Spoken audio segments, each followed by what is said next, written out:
দেখেন ভাই, আমার কাজ হচ্ছে নিউজ করা।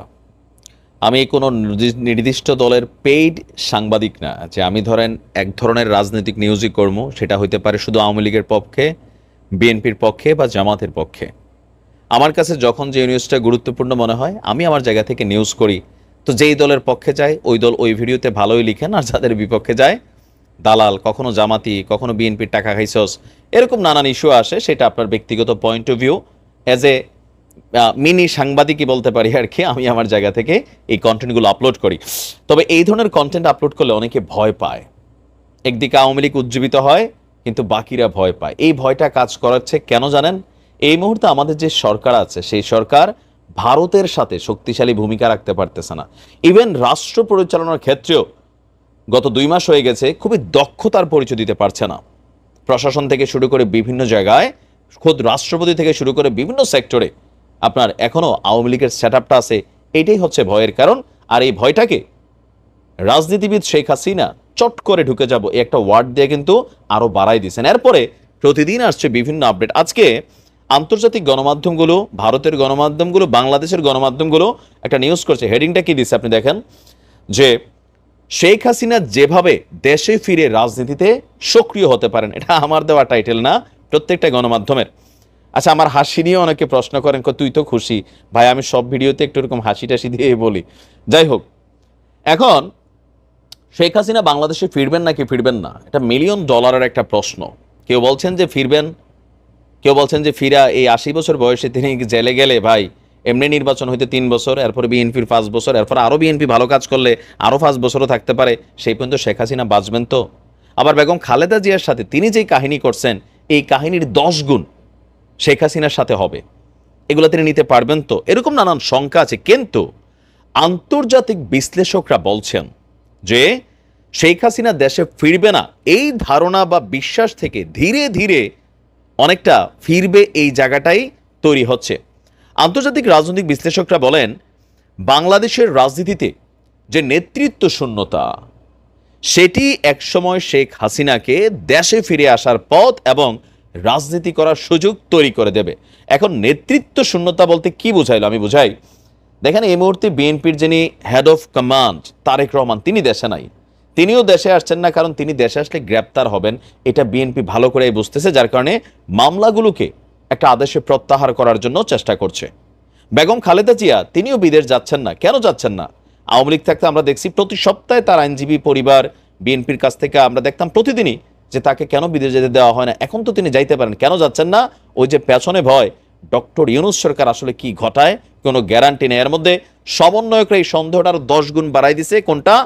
খালি তৃতীয় রাজনৈতিক শক্তি, তৃতীয় একটা দল দরকার, বিএনপির এটা দরকার পরিবর্তন, জামাতের ওইটা দরকার। এগুলোতে কিন্তু একটা কনফিউশন ক্রিয়েট হচ্ছে, যার কারণে সবাই মনে করছে এই সকল কনফিউশন বাংলাদেশকে এই মুহূর্তে নেতৃত্ব শূন্য করে রাখছে। সোজা হিসাব, বাংলাদেশকে বেসিক্যালি লিড করে বিএনপি এবং জামাত, বিএনপি এবং আওয়ামী লীগ, মেইনলি দুইটা রাজনৈতিক দল। এর পাশাপাশি জামাত ইসলাম, জাতীয় পার্টি আরও যারা আছে তারা তাদের অবস্থান থেকে সক্রিয়।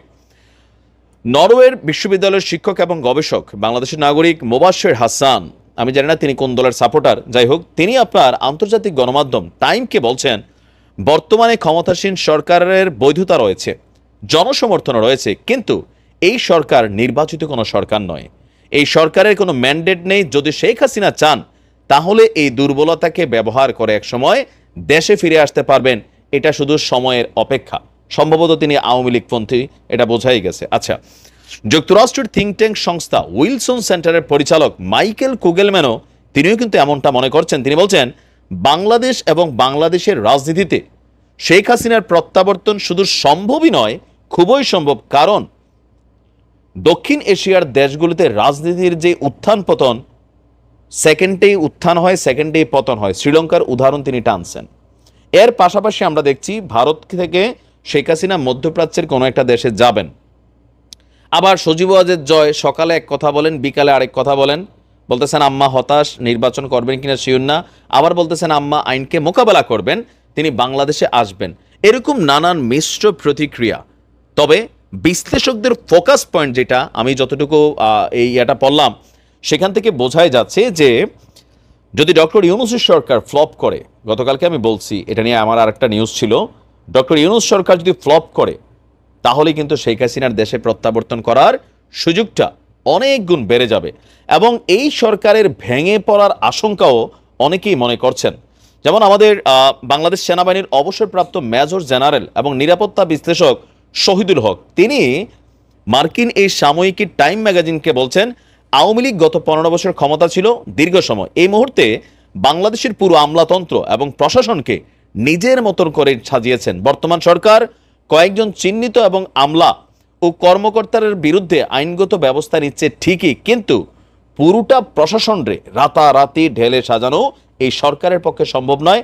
তাছাড়া প্রশাসন ঢেলে সাজাতে গেলে আমলাতন্ত্রের সঙ্গে দ্বন্দ্বের সৃষ্টি হবে। অন্তর্বর্তী সরকার কোনোভাবেই এই ঝুঁকি নিতে চাইবে না। এই প্রশাসন এবং আমলাতন্ত্রই আওয়ামী লীগ এবং শেখ হাসিনাকে ফের রাজনীতিতে ফিরিয়ে আনবে। এই কথাগুলোর বাস্তব প্রেক্ষাপট হচ্ছে, আপনারা হঠাৎ করে দেখছেন হাসনাত, সার্জিস বা তারা সবাই বলছে রাষ্ট্রপতির পদত্যাগ চাই, আমলাতন্ত্রে যারা আছে এদের পরিবর্তন চাই, পুরা সেক্টরকে ঢালতে চাই। নানান যে আলটিমেটাম আসছে, বিএনপি বলতেছে ইউনিয়ন পর্যায়ের যে চেয়ারম্যান তারও বদলাইতে চাই। বিএনপির কালকে আলটিমেটাম শুনছেন না যে কি পরিমাণ লিস্ট দিছে? এটার একটাই কারণ যে হুট করে যদি শেখ হাসিনা বাংলাদেশে আবার এয়ারপোর্ট দিয়ে আসুক, তিনি তো আর সীমানা দিয়ে রাতের আধারে পালা ঢুকবেন না, আবার ধরেন ঢুকেই গেল কথার কথা, তখন হবে কি, যারা একটু ঝিমাইয়া ছিল, ভয় পাচ্ছিল, তাদের মধ্যে সাহস সঞ্চারিত হবে। এটাই পশ্চিমারাও বিশ্লেষণ করছেন। তবে এখানে বিষয়টা এতবার সোজাও না। ঢুকতে গেলে এখানে ভারতের একটা ইস্যু আছে, মোদির একটা গ্রিন সিগন্যাল লাগবে, আবার মার্কিন যুক্তরাষ্ট্রের একটা গ্রিন সিগন্যাল এখানে ইস্যু আছে। অলরেডি মার্কিন যুক্তরাষ্ট্রে আবার 2 কোটি টাকা ইনভেস্ট করা লবিস্ট নিয়োগ করছে আওয়ামী লীগ। নানান কিছু ঘটছে আন্তর্জাতিক অঙ্গনে। তো আসলে বাস্তবতা কি সেটা সময় বলবে। এই জিনিসগুলো যখন বাংলাদেশ আওয়ামী লীগ সরকার ক্ষমতায় ছিল তখনও বলতাম, তখন ভাবতাম যে আওয়ামী লীগ সরকার তো ভারতের উপর অনেক ভালোবাসা, বা সাবেক প্রধানমন্ত্রী তিনি বলতেন ভারতকে যা দিছি আজীবন মনে রাখবে।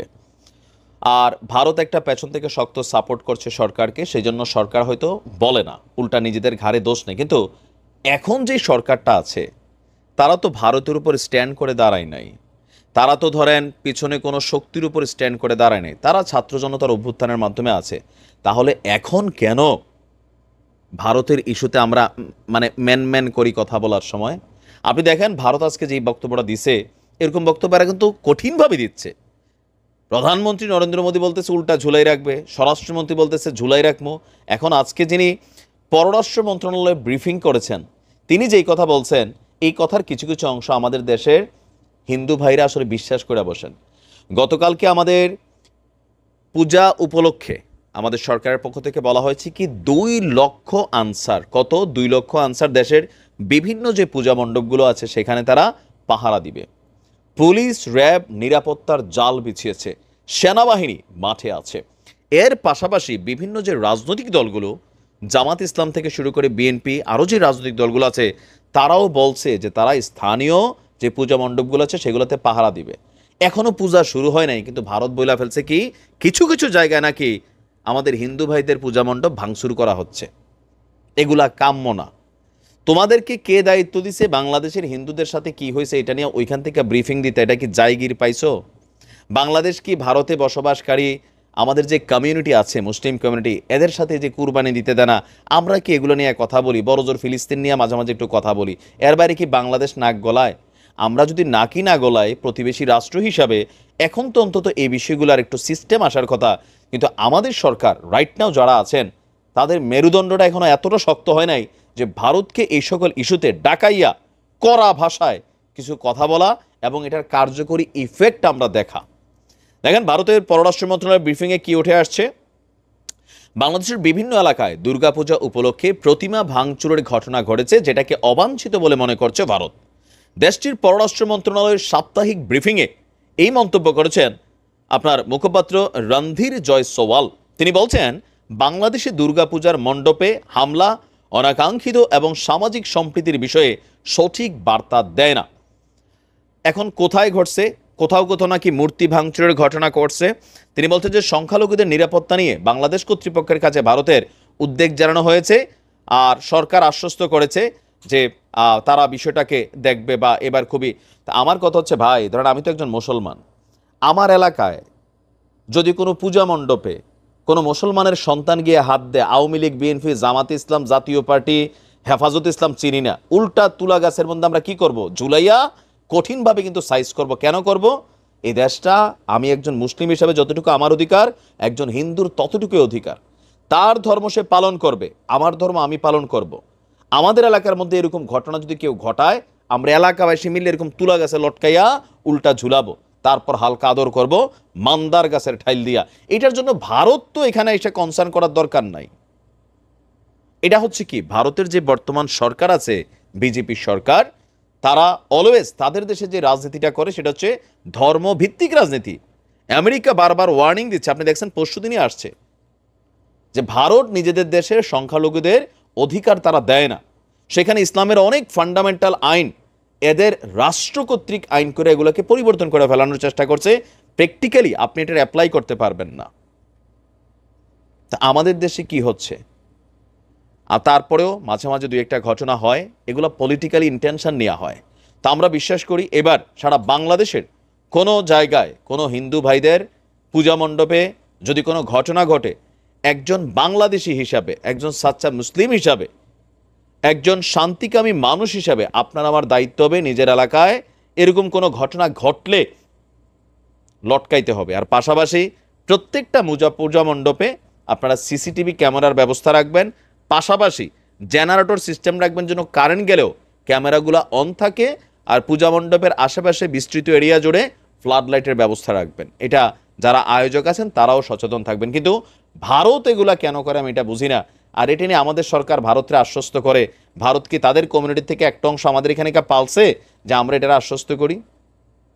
ভারতের যে নাগরিক বাংলাদেশ আছে তার নিরাপত্তা নিয়ে আশ্বস্ত করতে পারি, কিন্তু আমাদের দেশে হিন্দু ভাইদের পূজা মণ্ডপ নিয়ে আমরা ভারতের আশ্বস্ত করতে হবে কেন? আমরা ভারতের কোন ইস্যুটাতে এরকম নাক গলাই? এতদিন আওয়ামী লীগ সরকারের দোষ হইতো, এগুলো বলা খুব সোজা ছিল। তো এখন দেন দোষ যারা মানে সমালোচনাকারীরা আছেন, কথাই তো বলেন না। এটাই হচ্ছে সমস্যা। নিজের পছন্দের লোক যদি ভুল করে এটার ব্যাপারে ফাইন না, একটা ঘটনা আছে, কিসের ঘটনা আছে মিয়া? প্রতিবাদ করা দরকার। একজন বাংলাদেশী হিসেবে আমরা এগুলো কখনো মেনে নিব না।